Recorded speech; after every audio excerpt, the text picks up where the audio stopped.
అందరికీ నా హృదయపూర్వకమైన వందనాలు తెలియజేసుకుంటున్నా. ఎంతోమంది సమయాన్ని రోజున చూడని వారు దేవుడైతే మనందరినీ కూడా ప్రేమించి తన దయను మన వాత్సల్యతను మన ఏళ్ళను కనపరిచి మనల్ని నడిపిస్తున్నటువంటి చక్కని పెట్టి జీవాన్ని బట్టి జీవాన్ని దేవుని మనం ఎంతైనా కూడా ఆయన శుద్ధించేవారంగా కనిపించేవారంగా ఈ భూమి మీద మన పట్ల ఆయన సిద్ధం ఏంటో తెలుసుకొని ఆయన సిద్ధంలో జీవించే దేవుని ప్రజలంగా ఉండాలని ప్రేమతో కోరుకున్నాను. దేని పిల్లారా మరి దేవుని యొక్క అత్యున్నతమైన మహాగుణం బట్టే క్యారల్ సర్వీస్ వహించబడింది. గ్రాండ్ క్రిస్మస్ అనే యవనస్తుల ప్రోగ్రాము గ్రాండ్గా జరిగింది. దేవుడు మంచిగా జరిగించాడు. మరి ఈ విధంగా మొట్టమొదటిసారి ఇదే జరగటం మనకు ఈ సంవత్సరం యవనస్తుల కోడిక ప్రారంభించబడింది. ఈ సంవత్సరంలోనే మరి గ్రాండ్ క్రిస్మస్ కూడా జరిపించడం జరిగింది. దేవుని యొక్క ఉన్నతమైన కృపను బట్టి మరి పిల్లలు మంచి మంచి డ్యాన్స్ పాటలు దేవుని పాటలకు డ్యాన్స్లు వేశారు. అదేవిధంగా మంచి స్కిట్లు వేశారు. క్రీస్తు జననం వచ్చినటువంటి నాటకం కూడా వేశారు. చాలా అందంగా వేశారు. నేను ఊహించలేదు అంత బాగా చేస్తారని పిల్లలు. చాలా నాకే మారిపోయినా అంత బాగా చేశారు. చేసిన పాల్పొందిన పిల్లలందరినీ కూడా నా హృదయపూర్వకమైన ఉన్నారు. అదే సమయంలో నేను నేర్పించిన టీచర్స్ మరి సోదరి ఆశ, సోదరి చిన్నక్క, అలానే సోదరుడు మరి దిలీప్, అలానే సోదరుడు కెమెరామెన్ దయా, అలాగనే మరి సోదరి భవాని, యశోద, వాళ్ళందరికీ కూడా నా హృదయపూర్వకమైన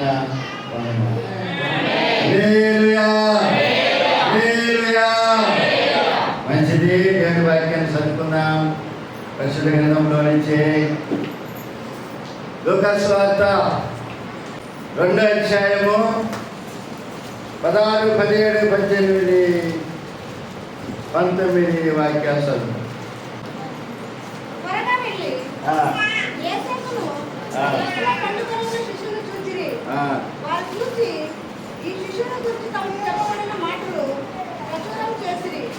గొర్రెల కాపరులు తమతో చెప్పిన సంగతుల గురించి విన్నవారందరూ మిక్కిలి ఆశ్చర్యపడిరి.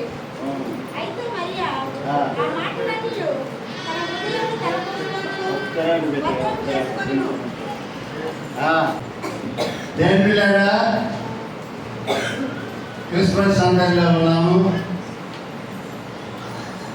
క్రిస్మస్ హడావిడిలో ఉన్నాము. కొంతమంది గోడలకు పోవడానికి సిద్ధపడుతున్నారు. కొంతమంది గుడి అయిపోయినాక షాపింగ్ చేయడానికి సిద్ధపడుతున్నారు. కొంతమంది డిస్కషన్ జరుగుతుంది ఏం చేసుకున్నామని. ఈ పండుగ చాలామందికి ఇంటి పండుగ, చాలామందికి ఒంటి పండుగ, చాలామందికి మంచి పండుగ.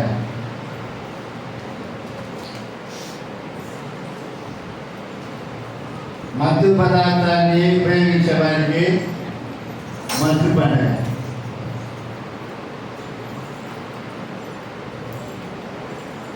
నేను కూడా ఒకప్పుడు తాగిపోతున్నాను. యేసయ్య జన్మించాడని తాగేవాడిని, పుట్టాడని సంతోషంతో. ఈశ్వరుడు చనిపోయినాడని దుఃఖంతో తాగేవాడిని. శుక్రవారం గుడిపేడారు. ఈశ్వరు రోజు లేచాడని సంతోషంతో తాగేవాడిని. అంటే తాగుబోతులకి కూడా క్రిస్మస్ ఒక పండుగ. అయితే నిజమైన క్రిస్మస్ ఏమిటంటే క్రీస్తుని కలిగి ఉండటమే. క్రీస్తుని కలిగి ఉన్న వారికి, యేసయ్యను కలిగి ఉన్న వారికి ప్రతిరోజు క్రిస్మసే. ఆయనిచ్చు ఆనందము క్రీస్తుని కలిగిన వారికి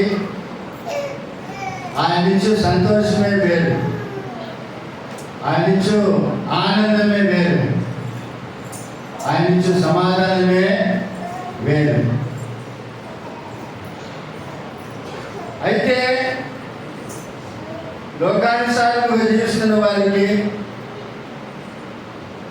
లోకాచారం ప్రకారం, ఆచార ప్రకారం పెరుగుతున్న వారికి సంవత్సరానికి ఒకసారి క్రిస్మస్.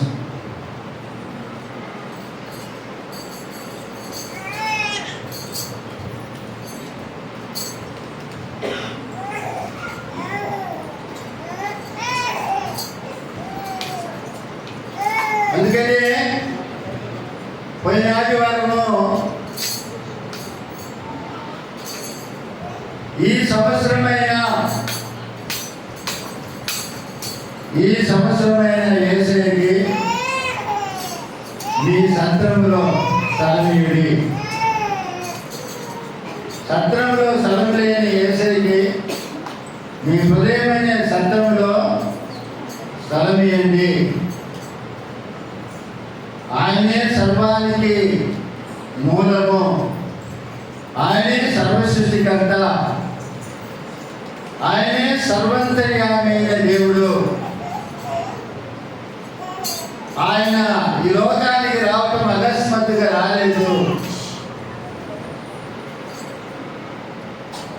ప్రవక్తలు ప్రవచించిన ప్రవచన ప్రకారము, లేఖనాల ప్రకారము ఆయన ఈ లోకానికి రావటం జరిగింది. ఆయన కారణ జన్ముడు. లోక పాపమును మోసుకొని పోవడానికి దేవుని గొర్రెపిల్లగా వచ్చినటువంటి దేవుడు.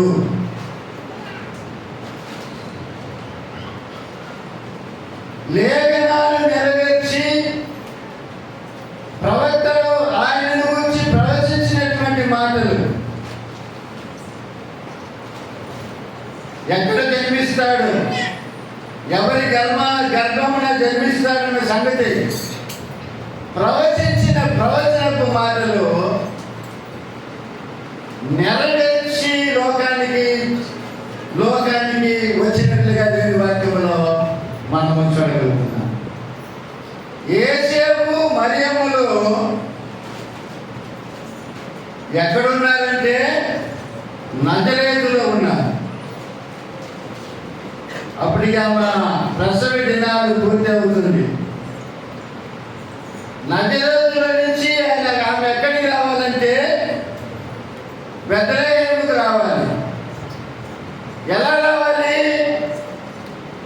ఏదో ఒకటి జరగాలి, అప్పుడే వాళ్ళు అక్కడి నుంచి ఇక్కడికి రావాలి. అందువల్ల ఒక మారు మనసు లేని ఒక వ్యక్తి దేశాధిపతి అయినప్పుడు ఆ దేశాధిపతి ద్వారా ఒక ఆజ్ఞ బయలుదేరింది. ఏంటి ఆ ఆజ్ఞ అంటే సర్వలోకానికి ప్రజాసంఖ్య రాయడానికి ఆజ్ఞ బయలుదేరింది. ప్రతి ఒక్కరూ వారి వారి గ్రామాలకు వెళ్ళి వారి పేర్లు రిజిస్ట్రేషన్ చేసుకోవాలి. ఇప్పుడు దావీదు వంశపు వాడైనటువంటి యేసేపు ఎక్కడికి రావాలి? బెత్లెహేముకు రావాలి. ఆజ్ఞ బయలుదేరింది కాబట్టి ఈ వర్తమానం ఎక్కడికి పోయింది? నజరేతులో ఉన్నటువంటి యేసేపుకు వెళ్ళింది. ఇప్పుడు యేసేపు అక్కడి నుంచి కొన్ని మైళ్ళ దూరం వెళ్ళాడు. 1-2 కాదు. ఆ వెనకాల కొత్త నిబంధన కాలంలో మరి ఉన్నటువంటి ఆ మ్యాప్ కానీ చూసినట్లయితే బెత్లెహేము ఎక్కడో ఉంది, నజరేతు ఎక్కడో ఉంది. అంటే ఇంచుమించు ఒక 70 మైళ్ళు ఉంటుంది అనుకుంటా. లేకపోతే 75 మైళ్ళు ఉంటాయేమో. అంత దూరం నుంచి ఆ కాలంలో వాహన వసతి లేనప్పటికీ కూడా ఆ నిండు చూడాలైనటువంటి, అంటే నిండు గర్భవతి అయినటువంటి ఆ మరియాని తీసుకుని ఎక్కడికి వస్తున్నాడంటే, బెత్లెహేముకు రావడం జరుగుతుంది. అక్కడ కానుక జరుగుతుంది బెత్లెహేములోని. సత్రంలో సెలవు లేనందువల్ల ఎట్ల పనులు పెడుతున్నారు, పశువుల బాధలో పనులు పెడుతున్నారు. ఆ దేశంలోనే, ఆ ప్రాంతంలోనే కొంతమంది బరువుల కాపరులు చలిగాస్తుండగా అక్కడ దేవుని దూత కనపడుతుంది వాళ్ళకి. దేవుని వర్తమానము దేవుని దూత ద్వారా వారికి వెళ్తుంది. వాళ్ళు వాళ్ళక్కడి నుంచి బయలుదేరి, అడవిలో ఉన్నటువంటి వాళ్ళు బయలుదేరి బెత్లెహేముకు వస్తున్నారు, గ్రామం లోపలికి వస్తున్నారు. పశువుల పాకలో పరడు పెట్టినటువంటి శిష్యుని చూసి ఆయనకు నొక్కి ఆయన యొక్క ఆ వర్తమానాన్ని పెట్టి సంతోషిస్తున్నారు, ఆశ్చర్యపడుతున్నారు. చూసి కన్న వాటిని విన్న వాటిని వచ్చి బయటికి వెళ్ళి ప్రచారం చేస్తున్నారు. హల్లెలూయా, హల్లెలూయా. ఈ మాటలన్నీ కూడా ఏ మాటలు? ఈ మాటలన్నీ కూడా యేసుని గురించిన ఈ మాటలన్నీ కూడా తెలిపిల్లారా, ఈ మరియ ఏం చేస్తుందంటే తమ హృదయంలో భద్రం చేసుకుంటారు. హల్లెలూయా, హల్లెలూయా. నేను చెప్పినది కూడా అదే. దేవుని మాటలు మనము ఎక్కడ పెట్టుకోవాలి? హృదయంలో భద్రం చేసుకోవాలి. యేసుని గురించిన వర్తమానము, యేసుని గురించిన మాటలు, యేసుని గురించినటువంటి కార్యాలు మరియ తన హృదయంలో భద్రము చేసుకున్నదంటే నాకు ప్రేమైన దేవుని సంగతి.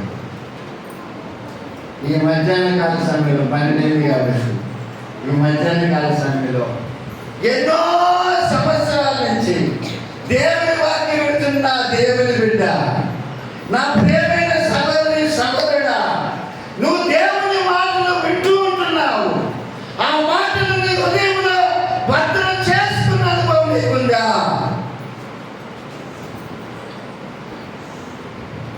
ఎన్నో ఈ సంవత్సరం ఎన్నో పర్యాయములు దేవుడు నీతో మాట్లాడి ఉండవచ్చు. మారు మనసు పొందు, దేవుడిని హెచ్చరించి ఉండవచ్చు. తిరుగు దిద్దుకో అని చెప్పి, నీలో దిద్దుబాటు ఉందా? నీలో మారు మనసు ఉందా? మారు మనసు పొందావా? దేవుని మాటలను, ఆ వాక్యమును విని ఆ మాటలని హృదయంలో భద్రం చేసుకున్నావా అన్న సంగతిని మనము పరిశీలన చేసుకోవాలి. హల్లెలూయా, హల్లెలూయా. మరి అయితే విన్న వాటిని గురించి అన్ని విషయాలు దేవుని తమ హృదయంలో భద్రము చేసుకున్నట్లుగా మనం చూస్తున్నాం. యేసయ్యను గురించి మనం వింటున్నాం. ఎన్నో సంవత్సరాల నుంచి బైబిల్ సంఖ్యలో పెట్టుకొని వస్తున్నాం, దేవుని మాటలు వింటున్నాం. ఆ మాటలన్నీ హృదయంలో ఉందా? ఆ హృదయంలో భద్రం చేసుకొని ఉన్నావా అన్న సంగతిని మనం పరిశీలన చేసుకోవాలి. ఆమేన్, హల్లెలూయా, హల్లెలూయా. లోకముద ఆశయు గతించిపోయే కాలంలో మనం ఉన్నాం ప్రియమైన దేవుని సంగతి. రానున్న దినాలు మంచి దినాలని ఎప్పుడు నువ్వు ఊహించలేవు. ఎప్పుడు పోతుందో నీ ప్రాణము, ఎప్పుడు పోతుందో మన ప్రాణము, ఎప్పుడు పడిపోతుందో మనకు తెలియదు. అటువంటి లోకంలో మనం జీవిస్తున్నాం.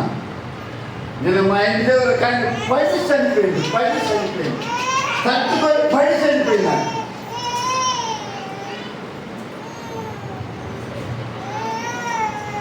ఎంత వయసు? 41, 45, 41 వయసుకి తట్టుకొని పడ్డాడు.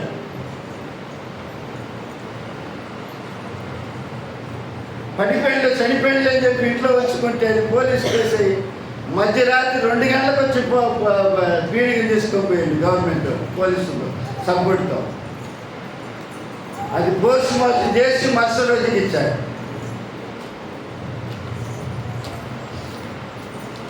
ఒకరోజు హాస్పిటల్లో ఉన్నది అప్పీనిగా, ఒకరోజు వాళ్ళ ఇంటి దగ్గర ఉన్నది, మూడో రోజు పారేసింది. రేపు దినం అది కాదు ప్రేమ దేవుడి సంగమా. హల్లెలూయా, హల్లెలూయా. రేపటి గురించి నువ్వు ఆలోచించే కాదు. ఎప్పుడో నేను మనిషి పంపుతలే, ఇంకా రోజులు ఉండేలే, ఇంకా సమయం ఉందిలే, ఇంకా నాకు వయసు ఉందిలే అని నువ్వు అనుకుంటే పొరపాటు.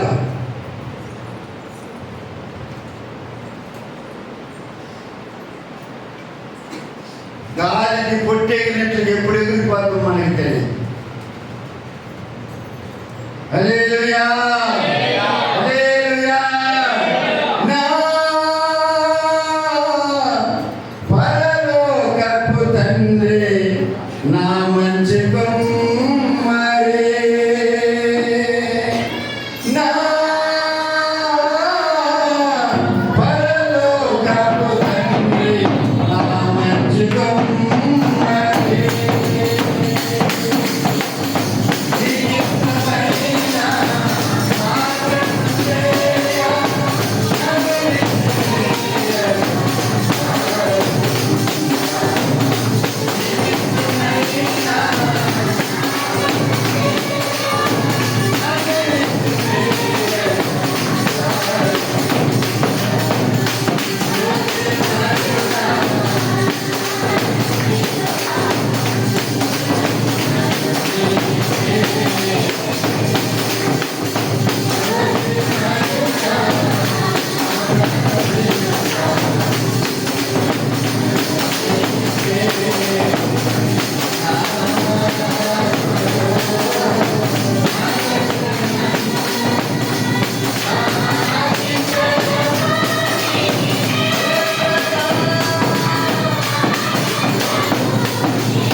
సినిమానా? అల్లుడా అల్లుడా అల్లులా అల్లుడు అల్లుడు అంతేనా? అల్లులా ఏమా ఏ పేరంటే? అల్లుడు అల్లుడు అంటేనా? అల్లు అర్జున్ వాళ్ళు చెప్పారులే. అది చెప్పరే అయిపోతుంది. సినిమా థియేటర్కి పోయినాడని ఒక అక్కకి ఆమెను ఆశించింది. ఆ జనాలు పోయి ఇరుక్కుపోయి ఊరికి తిరగ తెచ్చింది. ఆమె చేసిన దానికి ఆయన పెట్టుకున్నారు చేసింది. నేను చేశానుకుంటాను, నేను ఎప్పుడు అవసరం లేదు. అవసరమా? అన్నం తింటున్నా లేదా? సినిమాలు కావాలా నీకు? సీరియల్ కావాలా నీకు?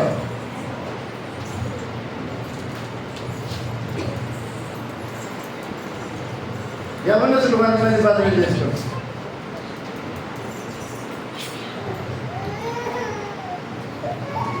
అబ్బాయిలు అయితే అమ్మాయిలు బదులు చేసుకో. అట్లా ఒక ఎవరు అమ్మాయిలు బదులు చేసుకొని పాస్టర్ గారి గురించి చెప్పిందంటే పాస్టర్ పలానా అమ్మాయితో నేను బైక్లో పోయేది కలగన్నాను అని. పాస్టర్ ఎప్పుడు వచ్చారు?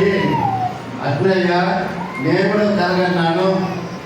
మీరిద్దరు బైక్లో పోతుంటే ఒక లారీ వచ్చి గుద్దినది మీరిద్దరు చేసినట్టుగా నేను కలగన్నాను అన్నాడు. వెంటనే ఇంకా అవ్వలేదంట.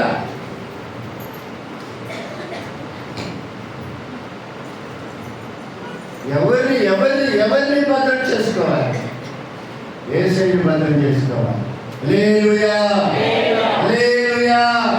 యేసయ్య మాటలను భద్రం చేసుకోవాలి. అప్పుడే నీకు ఆశీర్వాదం, అప్పుడే నీకు దీవెన, అప్పుడే దేవుని కార్యాలు నీ జీవితంలో నువ్వు చూడగలుగుతావు. హల్లెలూయా హల్లెలూయా. చూడండి లూకాసు వార్త 46 వాక్యం చదవండి. ఇక్కడ దగ్గర ఒక మాట అంటాడు, చదవండి. ప్రభు హస్తం అతని మీదకి తోడైనడు కనుక ఆ సంగతులను గురించి వినిన వారందరూ ఈ బిడ్డ ఎలాంటి వాడవును అని వాటిని మనసులో ఉంచుకున్నారంటే హృదయంలో ఉంచుకున్నట్లు లెక్క.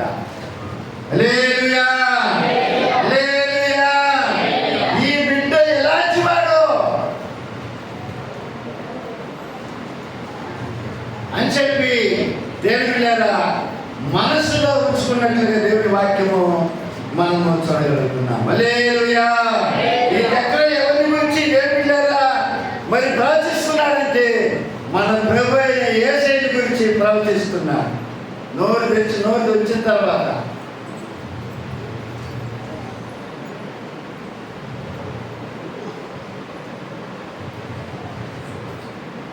అప్పుడు దేవుని ప్రజలమైన మనము దేవుని బిడ్డలారా ఎవరి మాటలు మన హృదయంలో ఉంచుకోవాలంటే దేవుని బిడ్డలారా దేవుని మాటలు మన హృదయంలో ఉంచుకోవాలి. హల్లెలూయా హల్లెలూయా. దేవుని మాటలు మన హృదయంలో ఉంచుకున్నట్లయితే అది మనల్ని జీవంలోనికి నడిపిస్తుంది. ఆమేన్ హల్లెలూయా. చెడులుగా ఉంచుకోవాల్సింది, పగలుగా ఉంచుకోవాల్సినది, కక్షలుగా ఉంచుకోవాల్సినది, స్త్రీలుగా ఉంచుకోవాల్సినది. చూడండి సామెతల గ్రంథం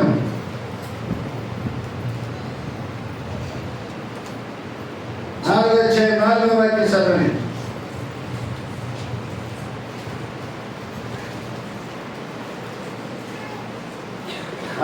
సామెతలు 4. ఆయన నాకు బోధించుచు నాతో ఇట్లనెను, నీ హృదయం పట్టుదలతో నా మాటలను పట్టుకొని నిమ్ము, నా ఆజ్ఞలు గైకొని ఎలా నీవు బ్రతుకుదువు. హల్లెలూయా హల్లెలూయా. చూడండి నీ హృదయం పట్టుదలతో నా మాటలను పట్టుకొని నిమ్ము, నా ఆజ్ఞలు గైకొన్నట్లయితే నువ్వు బతుకుతావు. ఈ లోకంలో సుఖజీవంతో గడుచు సంవత్సరాలు దేని వెళ్ళారా మనము చూడాలంటే దేవుని మాటలు మన హృదయంలో భద్రం చేసుకోవాలి. దేవుని వాక్యానుసారంగా జీవించడానికి మనం మన హృదయాన్ని దేని వెళ్ళారా సిద్ధపరచుకోవాలని దేవుని వాక్యము మనకు బోధిస్తుంది. హల్లెలూయా. ఒక పరలోకమైన ఒక దేవుని ఒక భక్తుడు అంటాడు, ఎన్నో తలంపులు పక్షుల్లాగా మన పైకి పోతా ఉంటాయంట. ఎన్నో వస్తాయి, మనం కూడా మనుషులమే కదా, ఎన్నో వస్తూ ఉంటాయి. వచ్చిన వాటిని తల మీద కూర్చొని పెట్టి గూడు కట్టుకునే తట్టు కూర్చోకూడదంట, వాటిని ఎగరగొడతా ఉండాలంట. హల్లెలూయా. ఎందుకంటే సాతాను ఏదేదో ప్రేరేపిస్తూ ఉంటారు. సాతాను చోటు చేయకుండా దేవుడు వాటిని ఎగరగొడుతూ దేవుడు లేదా దేవుని మాటలు మన హృదయం ఉంచుకొని ముందుకు సాగే వారంగా మనం ఉండాలి. హల్లెలూయా. హల్లెలూయా. అప్పుడు మనం బతుకుతామని దేవుని వాక్యం మనకు బోధిస్తుంది. దేవుని వాక్యం మనల్ని ఏం చేస్తుందంటే దేవుని లేదా మనల్ని బతికించేదిగా ఉంటుందని దేవుని మాటలు మనకు బోధిస్తుంది. అప్పుడు ఆ జీవము కలిగిన దేవుని మాటలు మన హృదయంలో దాన్ని భద్రం చేసుకునే వారంగా మనం కనపడాలి. ఆమేన్. హల్లెలూయా. హల్లెలూయా. చూడండి దేవుని వాక్యం మరొక మాట కూడా చదవండి. పరిశుద్ధ గ్రంథములో కీర్తనల గ్రంథము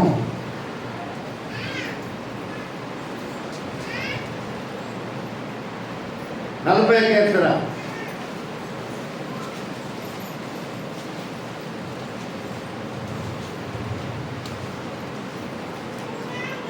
40వ కీర్తన 10వ వాక్యం.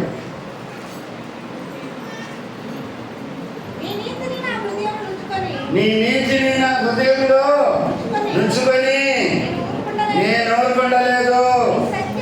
నీ సత్యమును నీ రక్షణను నేను వెల్లడి చేసి ఉన్నాను.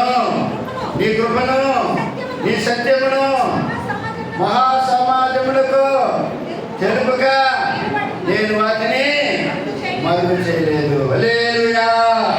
హల్లెలూయా. దేవుని నీతి అనగా దేవుని వాక్యము నా హృదయంలో ఉంచుకొని దాగినంత నా హృదయం ఉంచుకొని నేను వదులుకొనలేదు. నీ సత్యమును నీ రక్షణ నేను వెల్లడి చేసి ఉన్నా. నీ కృపను నీ సత్యమును సమాజములకు తెలుపుగా నేను వాటిని మరుగు చేయలేదని చెప్పి భక్తుడైన దావీదు అంటున్నాడు. హల్లెలూయా. దావీదు జీవితంలో దేవుడు లేదా ఎవరిని హృదయం ఉంచుకున్నాడంటే దేవుని వాక్యాన్ని దేవుని నీతిని హృదయంలో ఉంచుకొని దేవుని యొక్క నీతిని జరిగించినట్లుగా దేవుని వాక్యంలో మనం చదవగలుగుతున్నాం. హల్లెలూయా. హల్లెలూయా. ఆ విధంగా మనం కూడా చేయగలిగితే దావీదును ఆశీర్వదించిన దేవుడు, దావీదును దీవించిన దేవుడు, దావీదును అభివృద్ధి పరిచిన దేవుడు, దావీదు ఎక్కడికి పోయినా దావీదుతో కూడా ఉన్న దేవుడు నీతో కూడా ఉండుగాక. నిన్ను కూడా అభివృద్ధి పరచుగాక. నిన్ను కూడా ఆశీర్వదించుగాక. నీకు తోడై ఉండి నిన్ను నడిపించుగాక. హల్లెలూయా. హల్లెలూయా. అప్పుడు క్రీస్తునందు నా ప్రియమైన దేవుని సంగమా, ఏంటిని భద్రం చేసుకోవాలంటే దేవుని మాటలు యేసయ్య గురించినటువంటి మాటలను మన హృదయంలో భద్రం చేసుకోవాలని దేవుని వాక్యము మనకు బోధిస్తుంది. ఆమేన్. హల్లెలూయా.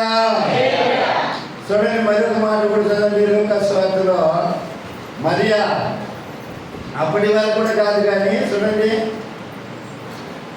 యేసయ్య 12 సంవత్సరాలు అయినా కూడా ఆ మాటలను దేవుని మాటలను ఆ హృదయంలో నుంచి పోగొట్టుకోలేదు.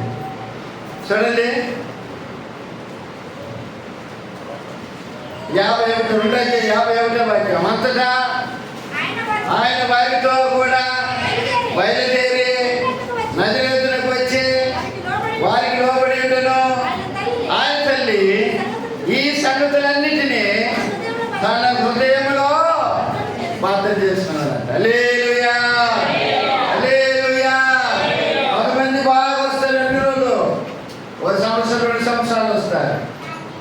ఫంక్షన్ వచ్చినప్పుడు ఆగిపోతూ ఉంటారు. వాక్యం పెట్టబోతో తెలియదు, ప్రార్థన పెట్టబోతో తెలియదు, మందిరం పెట్టబోతో తెలియదు. దేని పిల్లారా అయితే దేని పిల్లారా ప్రారంభంలో ఏ విధంగా దేవుని మాటల్ని యేసయ్య గురించినటువంటి మాటలు ఏ విధంగా వ్రతం చేసుకున్నదో అదే మాటలు దేవుని పిల్లారా. ఆయన 12 వయసుగా ఈడుగలిగిన ఆ వయసులో ఉన్నప్పుడు కూడా ఆయన గురించినటువంటి మాటలు ఆయన హృదయంలో భద్రం చేసుకున్నట్లుగా మనం చూడగలుగుతున్నాం. హల్లెలూయా, హల్లెలూయా.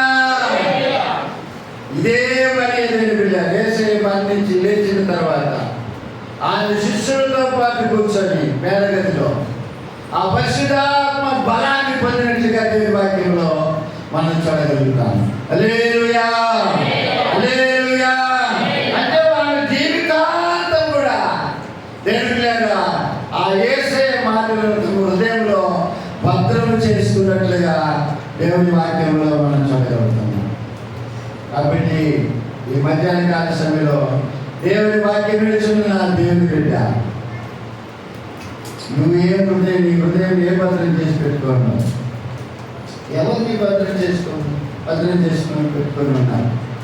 యేసయ్యనా, లేకపోతే లోకాన్న, లేకపోతే లోక చెత్తన, లోక సంబంధమైన కార్యాలన? ఒకసారి ఆలోచన చేయండి, కొంచెం ఆలోచన చేయండి దేవుని బిడ్డ.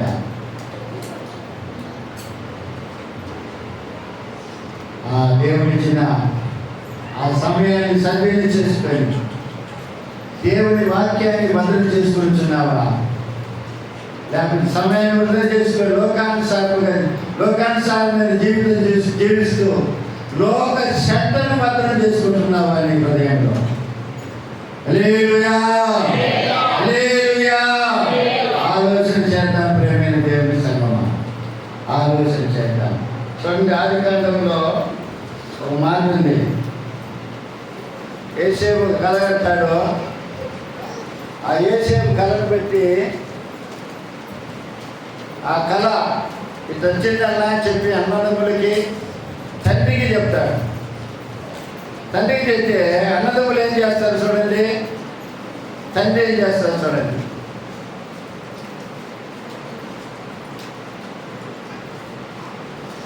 ముప్పై 7వ అధ్యాయం ఆదికాండం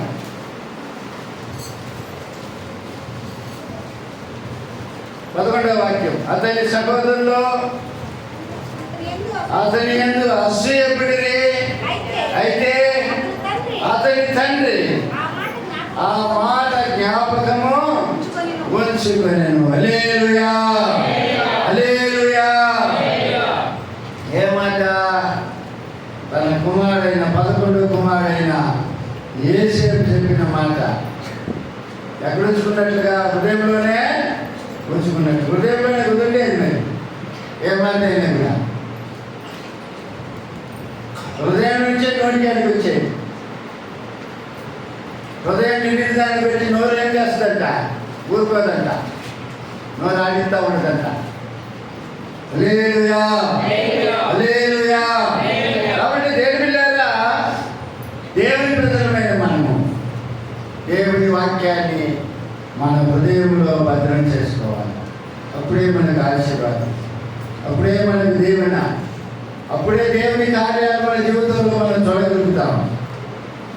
ఏదో వచ్చి కూర్చొని పోవడం దేవుని కార్యాలు మన జీవితంలో మనం చూడలేము. దేవుని ప్రజలారా, మరి అయితే దేవుని యేసయ్యకు వచ్చిన వర్తమానం ఆ సంగతిని విన్న వాటిని కన్న వాటిని తమ హృదయంలో భద్రం చేసుకున్నట్లుగా దేవుని వాక్యంలో మనం చూడగలుగుతున్నాం.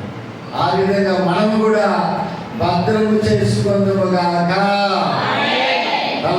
ప్రార్థన చేసుకున్నాం.